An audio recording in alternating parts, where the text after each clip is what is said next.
Hey, Algebra 2 Trig. We're going to finish 2.4 today, quadratic formulas.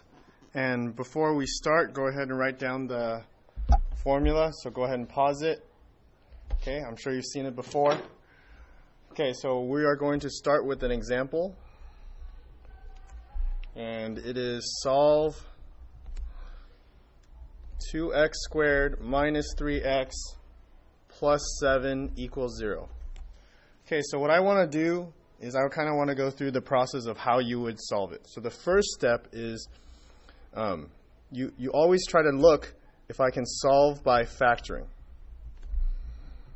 Okay, so now I'm going to, you do your guess and check. So right now I'm going to just try to solve it. I'm going to try to guess and check and see what happens. Let's just pretend. Okay, so I know it's 2x and x. I know this is 7. Since this is negative, they both have to be negative. So negative 1 and 7. Let me check the middle term. This is negative 14 and negative 1. So that'll make negative 15 the middle term. So I know I can't do solving by factoring. Okay. The second thing I should do is I'm going to try to solve by completing the square. Okay, so we'll go through the process of solving by completing a square. So I'll be 2x squared minus 3x. I'm going to subtract 7 from both sides, so equals negative 7. And then I know a has to be 1. Okay, I know a has to be 1, so I'm going to divide. Well, Mr. Doan had everybody factor our 2. I can also divide every term by 2. That's also legal.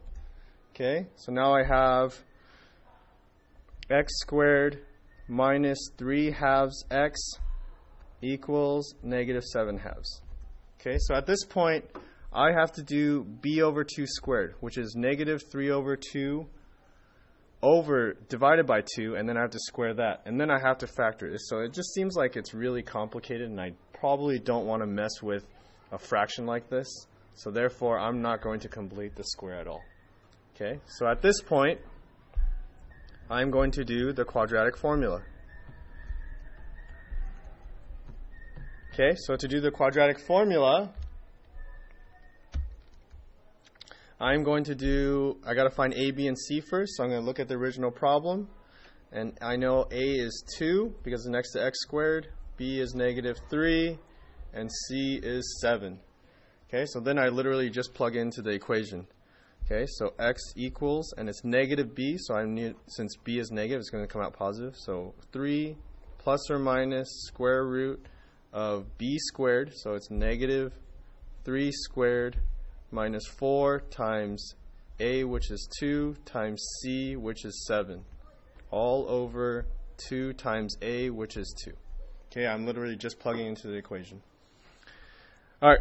And then I'm going to solve, so it'll be 3 plus or minus the square root of negative 3 squared is 9. And I have only one negative side, so I know this is going to be negative. So 4 times 2 is 8. 8 times 7 is 56. So minus 56 all over 2 times 2, which is 4. Okay, so then I'm going to keep going. 3 plus or minus, I know 9 minus 56 is negative 47. All over 4. Okay, so see if I can simplify that. I know the negative inside the radical can come out as an I, so it'll be 3 plus or minus I radical 47 all over 4. Okay. And normally that could be the answer. I probably want to write it as a plus bi form. So I'm going to split this up into 2 fractions. So it'll be 3/4 plus or minus. And technically it would be bi, but I like to write the I in the front just so that I don't write the I inside the radical. But it would be I radical 27. Okay? Actually, over 4. Okay? So if you have any questions, write it down in the questions area, and we can talk about it tomorrow.